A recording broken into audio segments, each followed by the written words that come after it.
श्री एकाक्षर गणपति कवचम गणेशो मे शिरः पातु फालं पातु गजाननः नेत्रे गणपतिः पातु गजकर्णः श्रुति मम कपोलौ गणनाथस्तु घ्राणं गन्धर्वपूजितः मुखं मे सुमुखः पातु चिबुकं गिरिजासुतः जिह्वां पातु गणक्रीडो दन्तान् रक्षतु दुर्मुखः वाचं विनायकः पातु कण्ठं पातु मदोत्कटः स्कन्धौ पातु गजस्कन्धो बाहू मे विघ्ननाशनः हस्तौ रक्षतु हेरम्बो वक्षः पातु महाबलः हृदयं मे गणपति रुदरं मे महोदरः नाभिं गम्भीरहृदयो पृष्ठं पातु सुरप्रियः कटिं मे विकटः पातु गुह्यं मे गुहपूजितः ऊरू मे पातु कौमारं जानुनी च गणाधिपः जङ्घे जयप्रदः पातु गुल्फौ मे धूर्जटिप्रियः चरणौ दुर्जयः पातुर्साङ्गं गणनायकः आमोदो मे ग्रतः पातु प्रमोदः पातु पृष्ठतः दक्षिणे पातु सिद्धीशो वामे विद्याधरार्चितः प्राच्यां रक्षतु मां नित्यं चिन्तामणिविनायकः आग्नेयां वक्रतुण्डो मे दक्षिणस्यामुमासुतः नैऋत्यां सर्वविघ्नेशो पातु नित्यं गणेश्वरः प्रतीच्यां सिद्धिदः पातु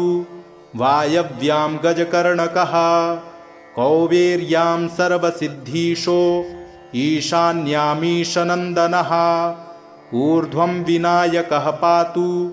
अधो मूषकवाहनः दिवागोक्षीरधवलः पातु नित्यं गजाननः रात्रौ पातु गणक्रीडो सन्ध्ययोऽसुरवन्दितः पाशाङ्कुशाभयकरः सर्वतः पातु मां सदा ग्रहभूतपिशाचेभ्यो पातु नित्यं गणेश्वरः सत्त्वं रजस्तमो वाचं बुद्धिं ज्ञानं स्मृतिं दयां धर्मं चतुर्विधं लक्ष्मीं लज्जां कीर्तिं कुलं वपुः धनं धान्यगृहान् दारान् पुत्रान् पौत्रान् सखींस्तथा एकदन्तोऽवतु श्रीमान् सर्वतः शङ्करात्मजः सिद्धिदं कीर्तिदं देवी प्रपठेन्नियतः शुचिः एककालं द्विकालं वा त्रिकालं वापि भक्तितः न तस्य दुर्लभं किञ्चित् त्रिषु लोकेषु विद्यते सर्वपापविनिर्मुक्तो जायते भुवि मानवः यं यं कामयते मर्त्यः सुदुर्लभमनोरथं तं तं प्राप्नोति सकलं षाण्मासान्नात्र संशयः मोहनस्तम्भनाकर्ष मारणोच्चाटनं वशं स्मरणादेव जायन्ते नात्र कार्या विचारणा सर्वविघ्नहरे देवीं ग्रहपीडानिवारणं सर्वशत्रुक्षयकरं सर्वापत्तिनिवारणं धृत्वेदं कवचं देवी यो जपेन्मन्त्रमुत्तमं न वाच्यते स विघ्नौघैः कदाचिदपि कुत्रचित् भूर्जे लिखित्वा विधिवत् धारयेद्यो नरः शुचिः एकबाहो शिरः कण्ठे पूजयित्वा गणाधिपम् एकाक्षरस्य मन्त्रस्य कवचं देवि दुर्लभं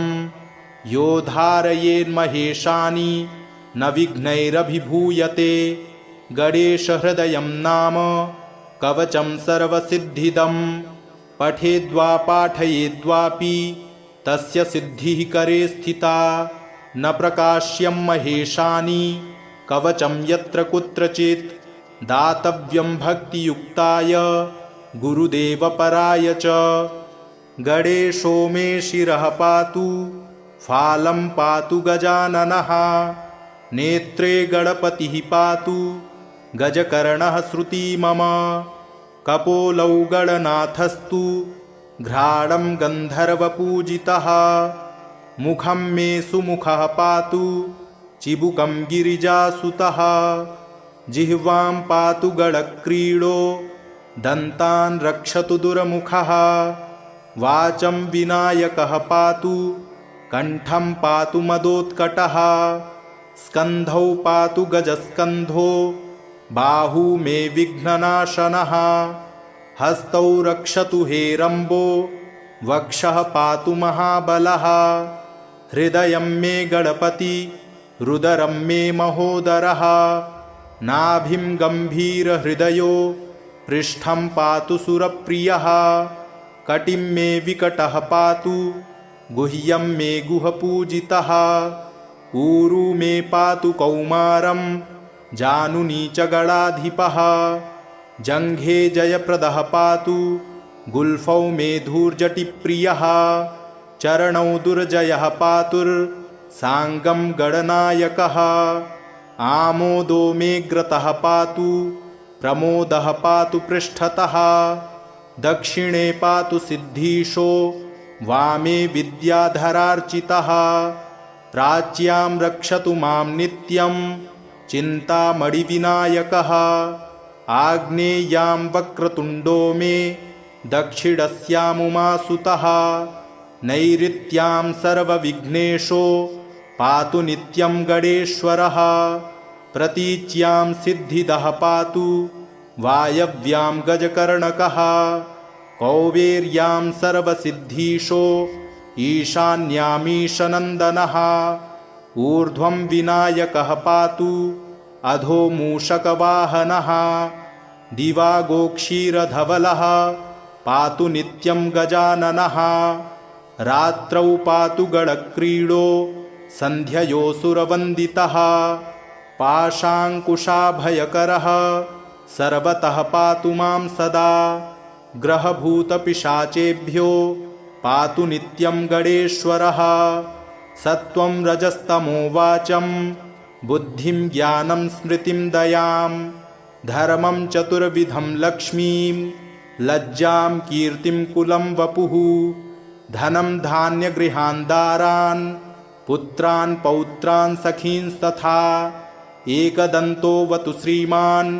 सर्वतः शङ्करात्मजः सिद्धिदं कीर्तिदं देवी प्रपठेन्नियतः शुचिः एककालं द्विकालं वा त्रिकालं वापि भक्तितः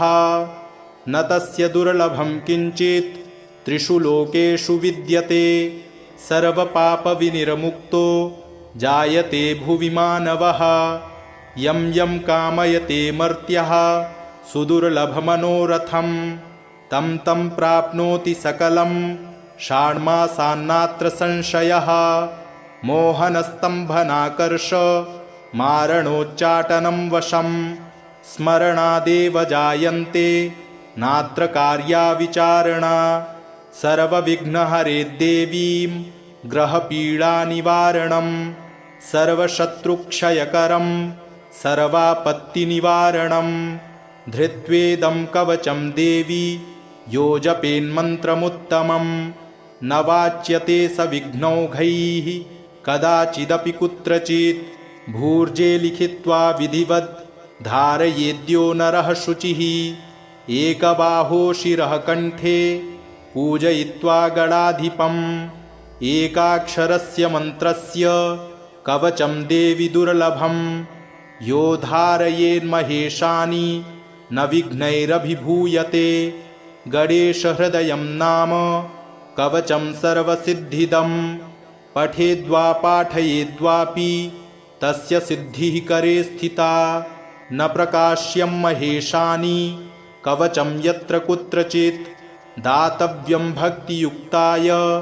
गुरुदेवपराय च गणेशो मे शिरः पातु फालं पातु गजाननः नेत्रे गणपतिः पातु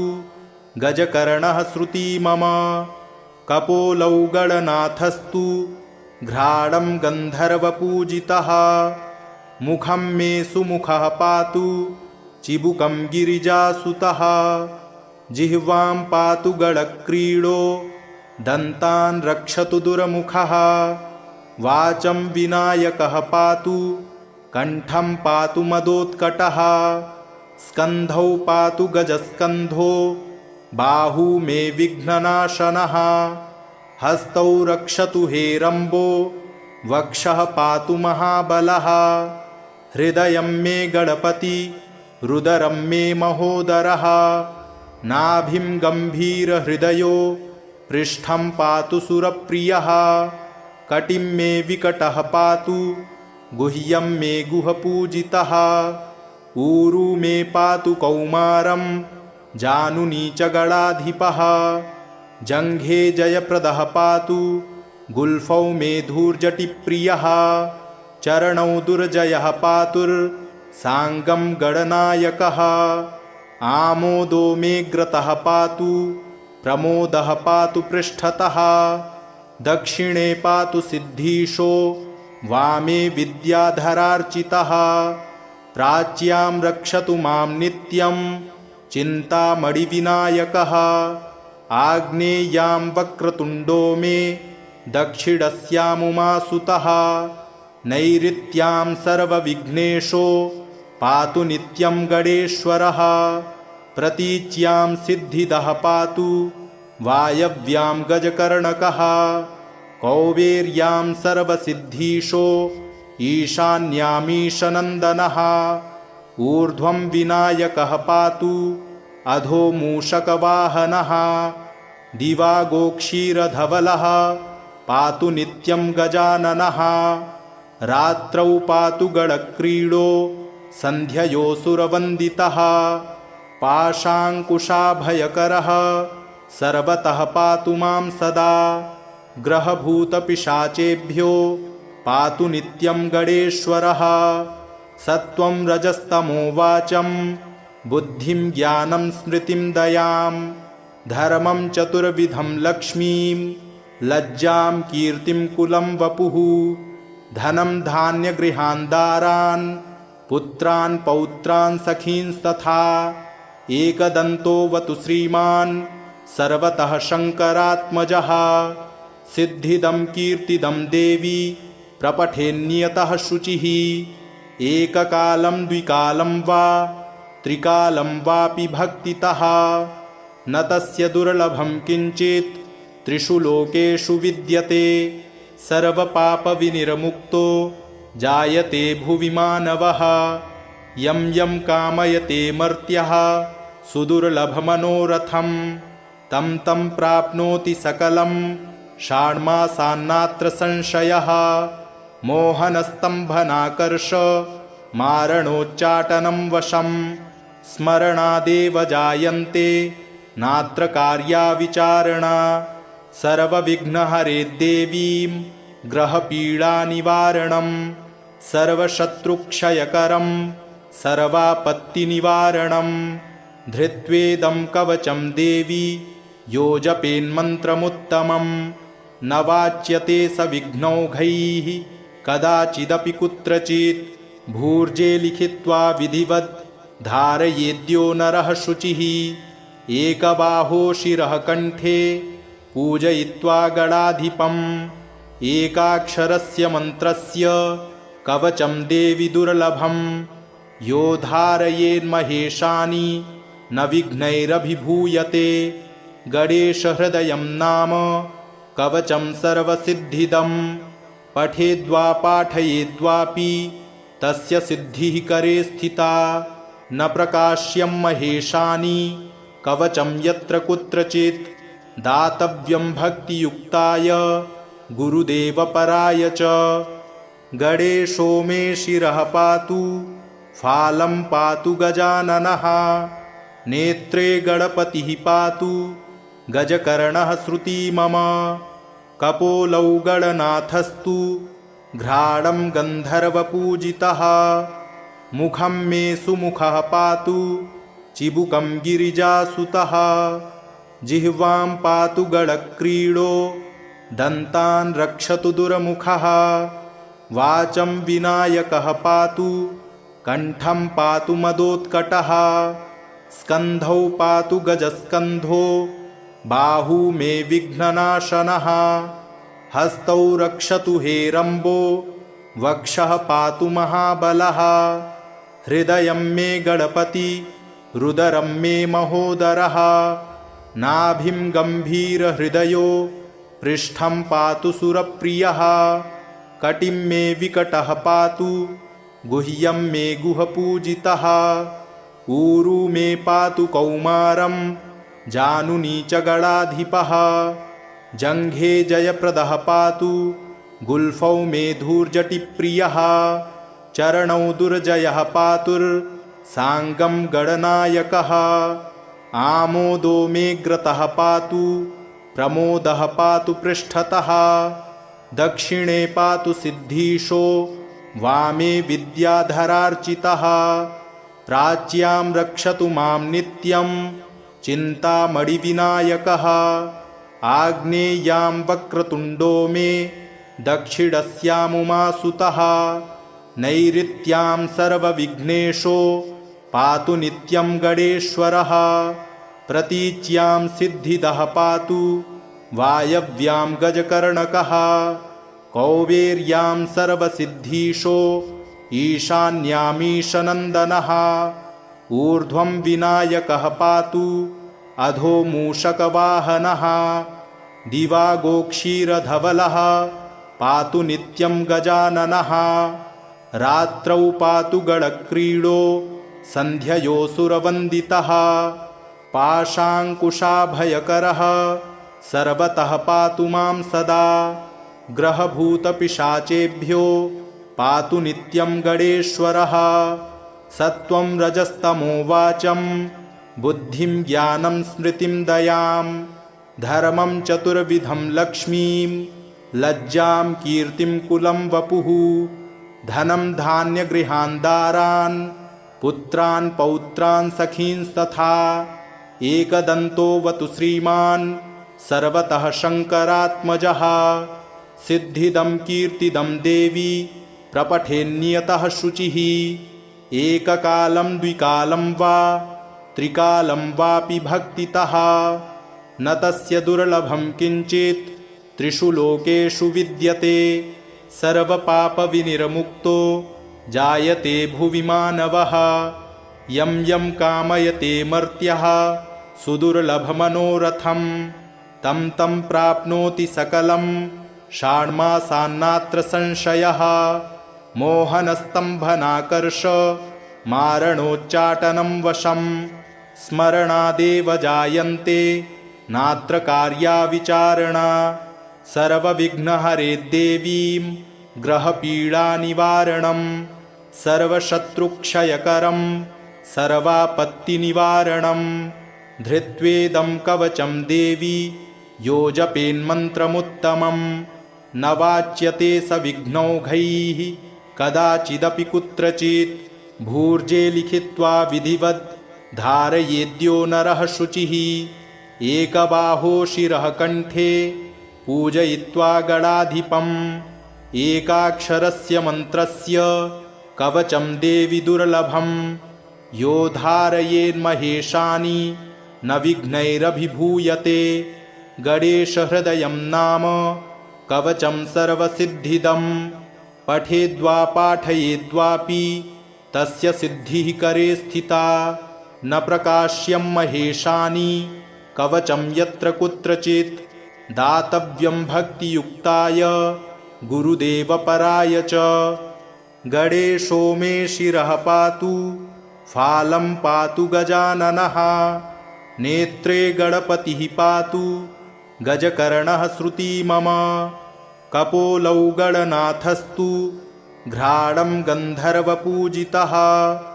मुखं मे सुमुखः पातु चिबुकं गिरिजासुतः जिह्वां पातु गणक्रीडो दन्तान् रक्षतु दुर्मुखः वाचं विनायकः पातु कण्ठं पातु मदोत्कटः स्कन्धौ पातु गजस्कन्धो बाहू मे विघ्ननाशनः हस्तौ रक्षतु हेरम्बो वक्षः पातु महाबलः हृदयं मे गणपति रुदरं मे महोदरः नाभिं गम्भीरहृदयो पृष्ठं पातु सुरप्रियः कटिं मे विकटः पातु गुह्यं मे गुहपूजितः ऊरू मे पातु कौमारं जानुनी च गणाधिपः जङ्घे जयप्रदः पातु गुल्फौ मे धूर्जटिप्रियः चरणौ दुर्जयः पातुर्साङ्गं गणनायकः आमोदो मे ग्रतः पातु प्रमोदः पातु पृष्ठतः दक्षिणे पातु सिद्धीशो वामे विद्याधरार्चितः प्राच्यां रक्षतु मां नित्यं चिन्तामणिविनायकः आग्नेयां वक्रतुण्डो मे दक्षिणस्यामुमासुतः नैऋत्यां सर्वविघ्नेशो पातु नित्यं गणेश्वरः प्रतीच्यां सिद्धिदः पातु वायव्यां गजकर्णकः कौवेर्यां सर्वसिद्धीशो ईशान्यामीशनन्दनः ऊर्ध्वं विनायकः पातु अधो मूषकवाहनः दिवागोक्षीरधवलः पातु नित्यं गजाननः रात्रौ पातु गणक्रीडो सन्ध्ययोऽसुरवन्दितः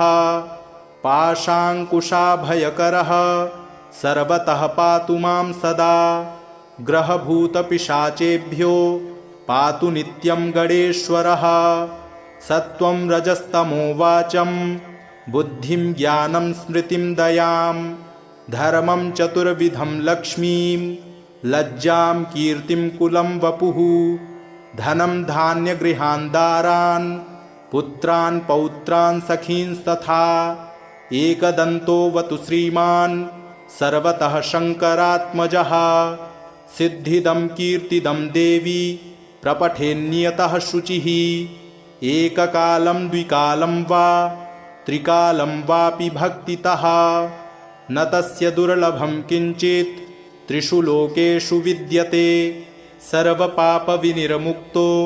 जायते भुवि मानवः यं यं कामयते मर्त्यः सुदुर्लभमनोरथं तं तं प्राप्नोति सकलं षाण्मासान्नात्र संशयः मोहनस्तम्भनाकर्ष मारणोच्चाटनं वशं स्मरणादेव जायन्ते नात्र कार्या विचारणा सर्वविघ्नहरे देवीं ग्रहपीडानिवारणं सर्वशत्रुक्षयकरं सर्वापत्तिनिवारणं धृत्वेदं कवचं देवी यो जपेन्मन्त्रमुत्तमं न वाच्यते स विघ्नौघैः कदाचिदपि कुत्रचित् भूर्जे लिखित्वा विधिवत् धारयेद्यो नरः शुचिः एकबाहो शिरः कण्ठे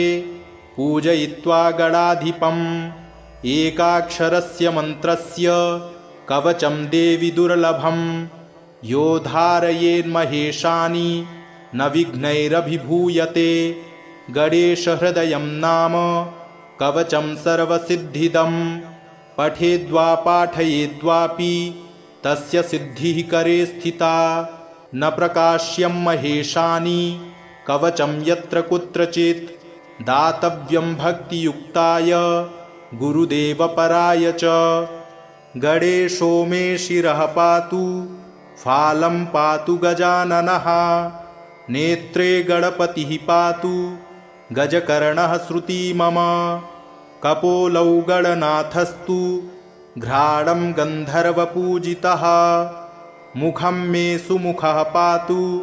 चिबुकं गिरिजासुतः जिह्वां पातु गणक्रीडो दन्तान् रक्षतु दुर्मुखः वाचं विनायकः पातु कण्ठं पातु मदोत्कटः स्कन्धौ पातु गजस्कन्धो बाहू मे विघ्ननाशनः हस्तौ रक्षतु हेरम्बो वक्षः पातु महाबलः हृदयं मे गणपति रुदरं मे महोदरः नाभिं गम्भीरहृदयो पृष्ठं पातु सुरप्रियः कटिं मे विकटः पातु गुह्यं मे गुहपूजितः ऊरू मे पातु कौमारं जानुनी च गणाधिपः जङ्घे जयप्रदः पातु गुल्फौ मे धूर्जटिप्रियः चरणौ दुर्जयः पातुर्साङ्गं गणनायकः आमोदो मे ग्रतः पातु प्रमोदः पातु पृष्ठतः दक्षिणे पातु सिद्धीशो वामे विद्याधरार्चितः प्राच्यां रक्षतु मां नित्यं चिन्तामणिविनायकः आग्नेयां वक्रतुण्डो मे दक्षिणस्यामुमासुतः नैऋत्यां सर्वविघ्नेशो पातु नित्यं गणेश्वरः प्रतीच्यां सिद्धिदः पातु वायव्यां गजकर्णकः कौबेर्यां सर्वसिद्धीशो ईशान्यामीशनन्दनः ऊर्ध्वं विनायकः पातु अधो मूषकवाहनः दिवागोक्षीरधवलः पातु नित्यं गजाननः रात्रौ पातु गणक्रीडो सन्ध्ययोऽसुरवन्दितः पाशाङ्कुशाभयकरः सर्वतः पातु मां सदा ग्रहभूतपिशाचेभ्यो पातु नित्यं गणेश्वरः सत्त्वं रजस्तमो वाचं बुद्धिं ज्ञानं स्मृतिं दयां धर्मं चतुर्विधं लक्ष्मीं लज्जां कीर्तिं कुलं वपुः धनं धान्यगृहान् दारान् पुत्रान् पौत्रान् सखींस्तथा एकदन्तोऽवतु श्रीमान् सर्वतः शङ्करात्मजः सिद्धिदं कीर्तिदं देवी प्रपठेन्नियतः शुचिः एककालं द्विकालं वा त्रिकालं वापि भक्तितः न तस्य दुर्लभं किञ्चित् त्रिषु लोकेषु विद्यते सर्वपापविनिर्मुक्तो जायते भुवि मानवः यं यं कामयते मर्त्यः सुदुर्लभमनोरथं तं तं प्राप्नोति सकलं षाण्मासान्नात्र संशयः मोहनस्तम्भनाकर्ष मारणोच्चाटनं वशं स्मरणादेव जायन्ते नात्र कार्या विचारणा सर्वविघ्नहरे देवीं ग्रहपीडानिवारणं सर्वशत्रुक्षयकरं सर्वापत्तिनिवारणं धृत्वेदं कवचं देवी यो जपेन्मन्त्रमुत्तमं न वाच्यते स विघ्नौघैः कदाचिदपि कुत्रचित् भूर्जे लिखित्वा विधिवद् धारयेद्यो नरः शुचिः एकबाहो शिरः कण्ठे पूजयित्वा गणाधिपम् एकाक्षरस्य मन्त्रस्य कवचं देवि दुर्लभं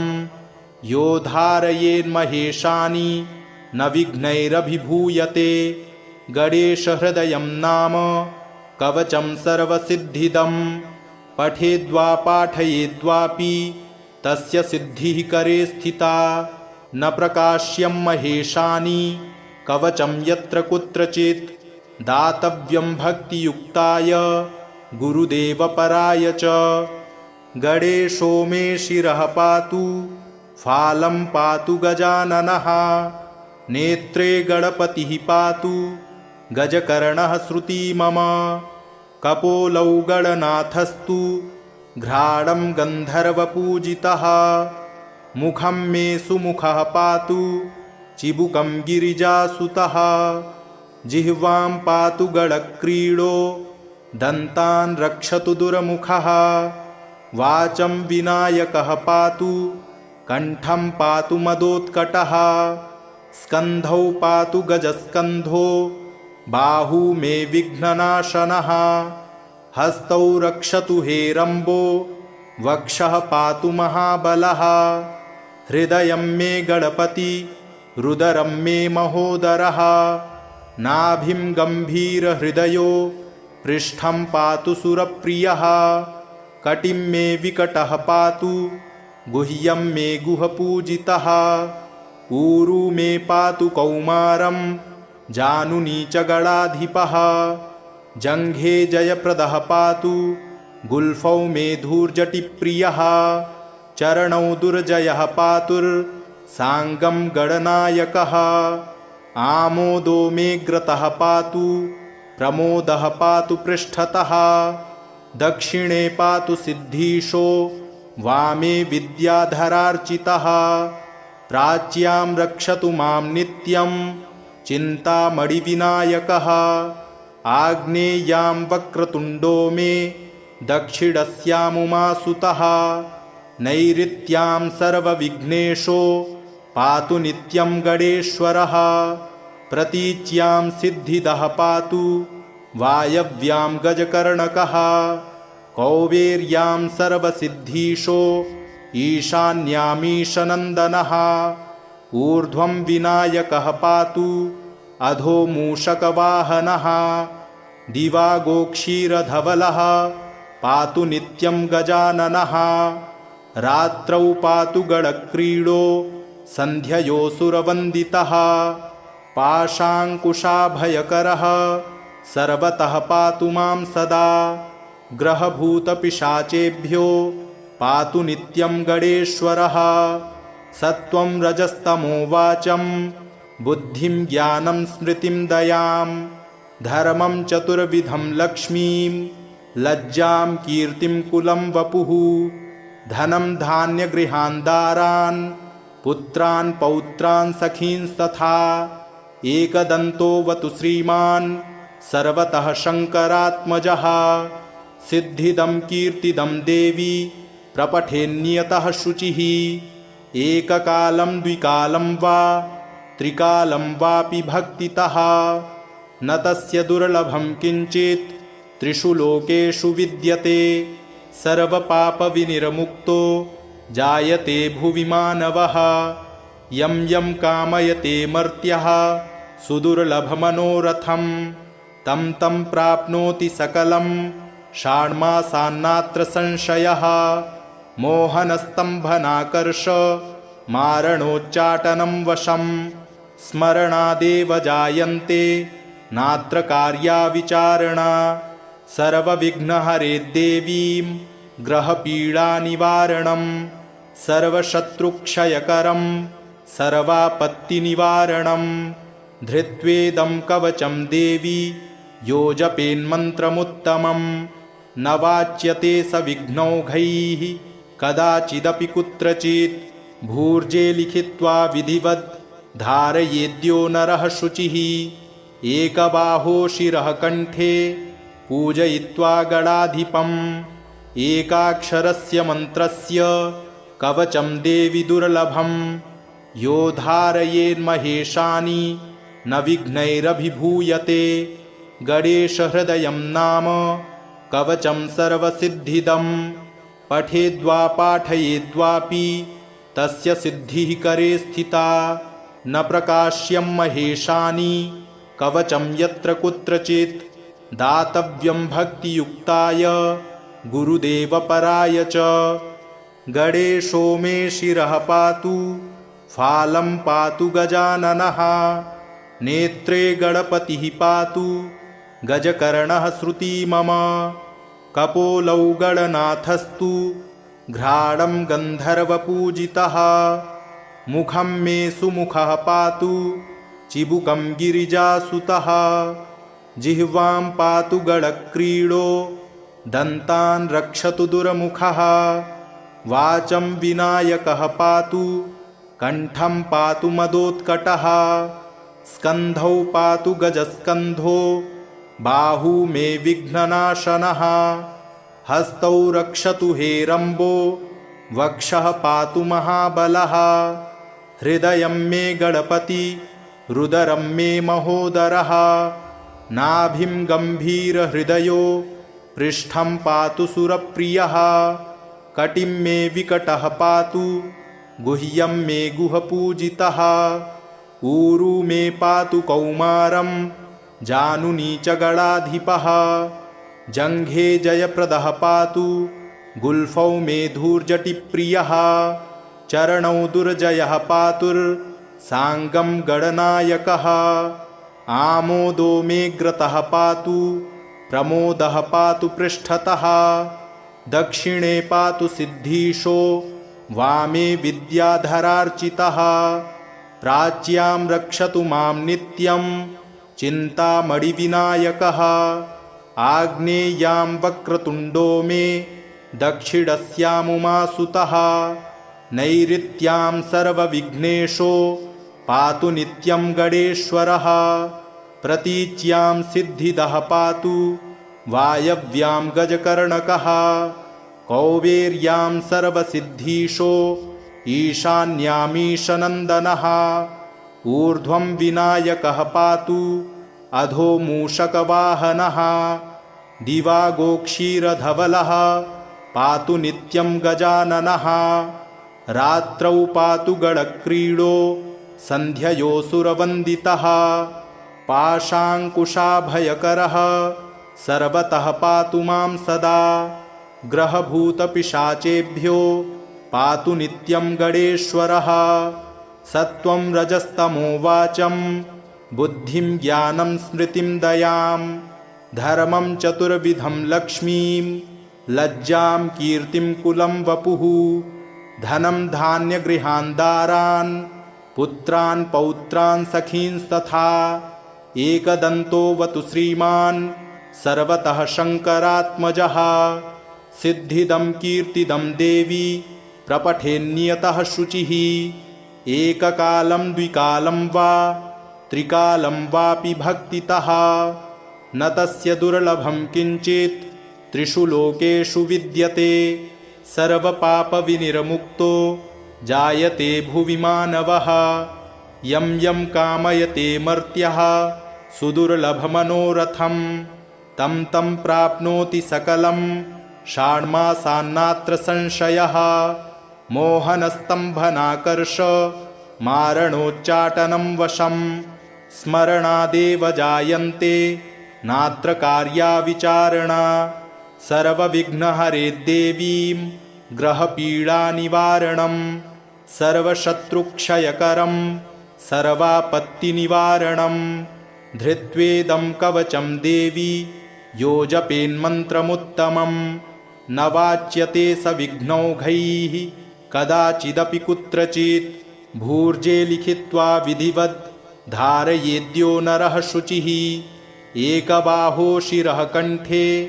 पूजयित्वा गणाधिपम् एकाक्षरस्य मन्त्रस्य कवचं देवि दुर्लभं यो धारयेन्महेशानि न विघ्नैरभिभूयते गणेशहृदयं नाम कवचं सर्वसिद्धिदं पठेद्वा पाठयेद्वापि तस्य सिद्धिः करे स्थिता न प्रकाश्यं महेशानि कवचं यत्र कुत्रचित् दातव्यं भक्तियुक्ताय गुरुदेवपराय च गणेशो मे शिरः पातु फालं पातु गजाननः नेत्रे गणपतिः पातु गजकर्णः श्रुती मम कपोलौ गणनाथस्तु घ्राणं गन्धर्वपूजितः मुखं मे सुमुखः पातु चिबुकं गिरिजासुतः जिह्वां पातु गणक्रीडो दन्तान् रक्षतु दुर्मुखः वाचं विनायकः पातु कण्ठं पातु मदोत्कटः स्कन्धौ पातु गजस्कन्धो बाहू मे विघ्ननाशनः हस्तौ रक्षतु हेरम्बो वक्षः पातु महाबलः हृदयं मे गणपति रुदरं मे महोदरः नाभिं गम्भीरहृदयो पृष्ठं पातु सुरप्रियः कटिं मे विकटः पातु गुह्यं मे गुहपूजितः ऊरू मे पातु कौमारं जानुनी च गणाधिपः जङ्घे जयप्रदः पातु गुल्फौ मे धूर्जटिप्रियः चरणौ दुर्जयः पातुर्साङ्गं गणनायकः आमोदो मे ग्रतः पातु प्रमोदः पातु पृष्ठतः दक्षिणे पातु सिद्धीशो वामे विद्याधरार्चितः प्राच्यां रक्षतु मां नित्यं चिन्तामणिविनायकः आग्नेयां वक्रतुण्डो मे दक्षिणस्यामुमासुतः नैऋत्यां सर्वविघ्नेशो पातु नित्यं गणेश्वरः प्रतीच्यां सिद्धिदः पातु वायव्यां गजकर्णकः कौबेर्यां सर्वसिद्धीशो ईशान्यामीशनन्दनः ऊर्ध्वं विनायकः पातु अधो मूषकवाहनः दिवागोक्षीरधवलः पातु नित्यं गजाननः रात्रौ पातु गणक्रीडो सन्ध्ययोऽसुरवन्दितः पाशाङ्कुशाभयकरः सर्वतः पातु मां सदा ग्रहभूतपिशाचेभ्यो पातु नित्यं गणेश्वरः सत्त्वं रजस्तमो वाचं बुद्धिं ज्ञानं स्मृतिं दयां धर्मं चतुर्विधं लक्ष्मीं लज्जां कीर्तिं कुलं वपुः धनं धान्यगृहान् दारान् पुत्रान् पौत्रान् सखींस्तथा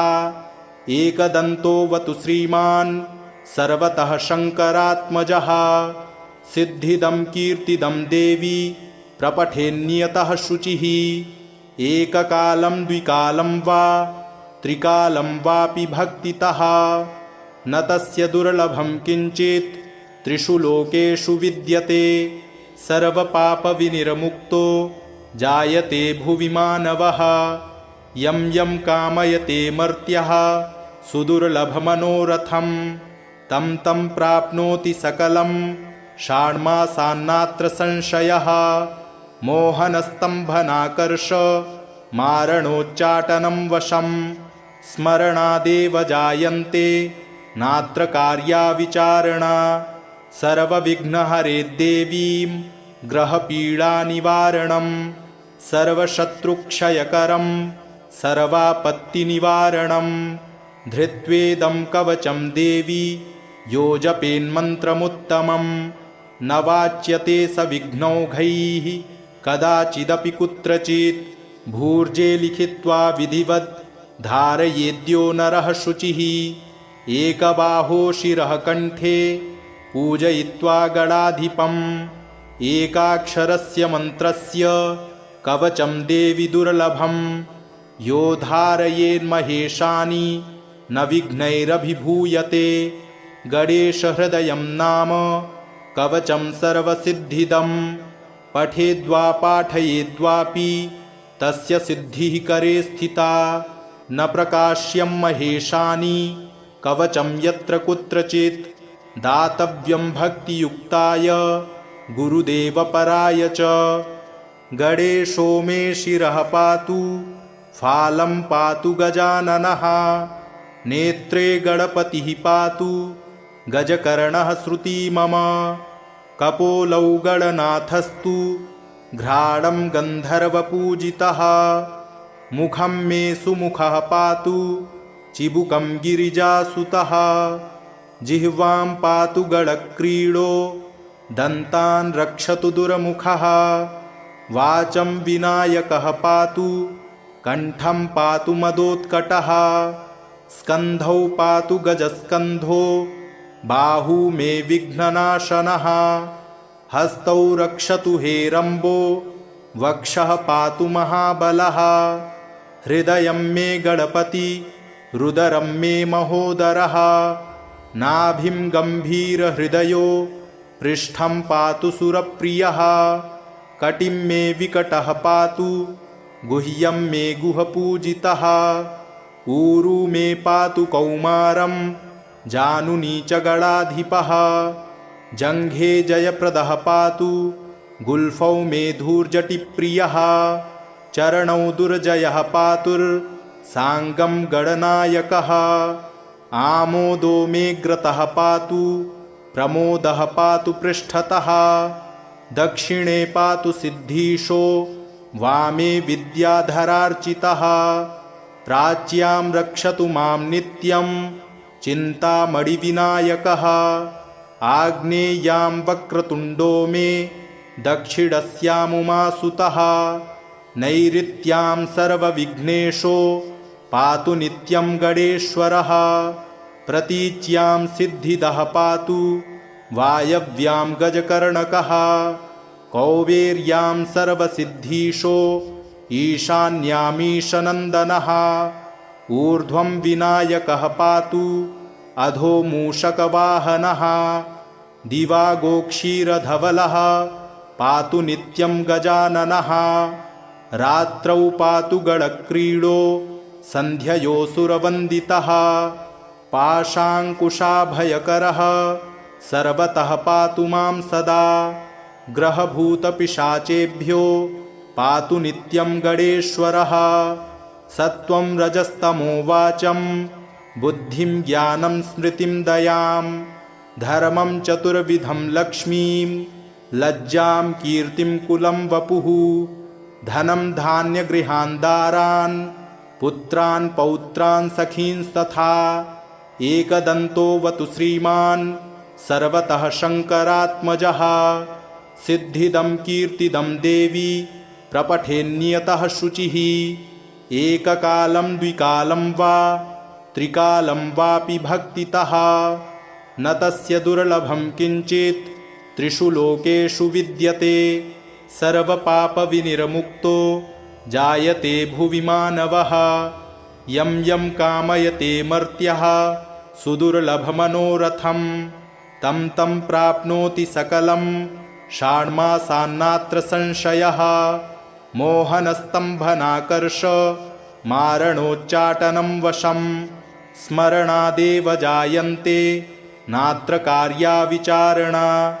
सर्वविघ्नहरे देवीं ग्रहपीडानिवारणं सर्वशत्रुक्षयकरं सर्वापत्तिनिवारणं धृत्वेदं कवचं देवी यो जपेन्मन्त्रमुत्तमं न वाच्यते स विघ्नौघैः कदाचिदपि कुत्रचित् भूर्जे लिखित्वा विधिवद् धारयेद्यो नरः शुचिः एकबाहो शिरः कण्ठे पूजयित्वा गणाधिपम् एकाक्षरस्य मन्त्रस्य कवचं देवि दुर्लभं यो धारयेन्महेशानि न विघ्नैरभिभूयते गणेशहृदयं नाम कवचं सर्वसिद्धिदं पठेद्वा पाठयेद्वापि तस्य सिद्धिः करे स्थिता न प्रकाश्यं महेशानि कवचं यत्र कुत्रचित् दातव्यं भक्तियुक्ताय गुरुदेवपराय च गणेशो मे शिरः पातु फालं पातु गजाननः नेत्रे गणपतिः पातु गजकर्णः श्रुती मम कपोलौ गणनाथस्तु घ्राणं गन्धर्वपूजितः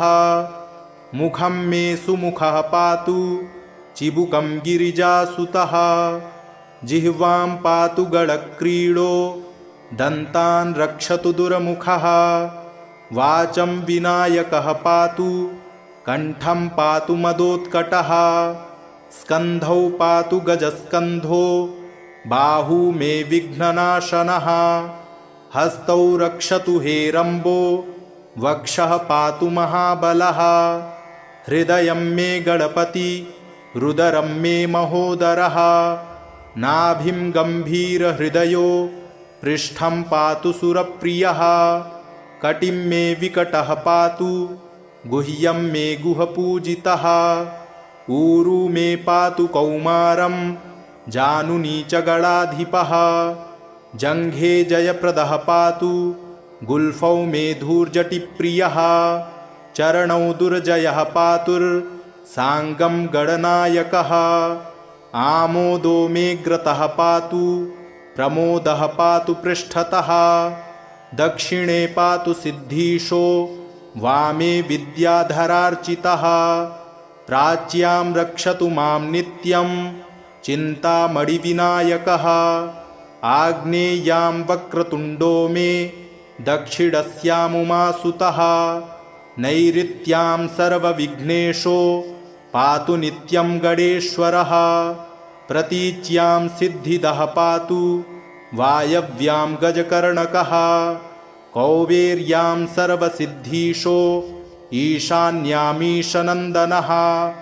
ऊर्ध्वं विनायकः पातु अधो मूषकवाहनः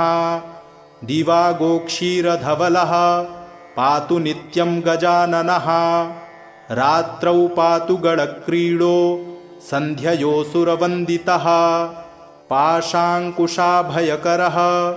सर्वतः पातु मां सदा ग्रहभूतपिशाचेभ्यो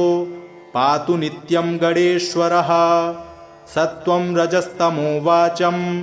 बुद्धिं ज्ञानं स्मृतिं दयां धर्मं चतुर्विधं लक्ष्मीं लज्जां कीर्तिं कुलं वपुः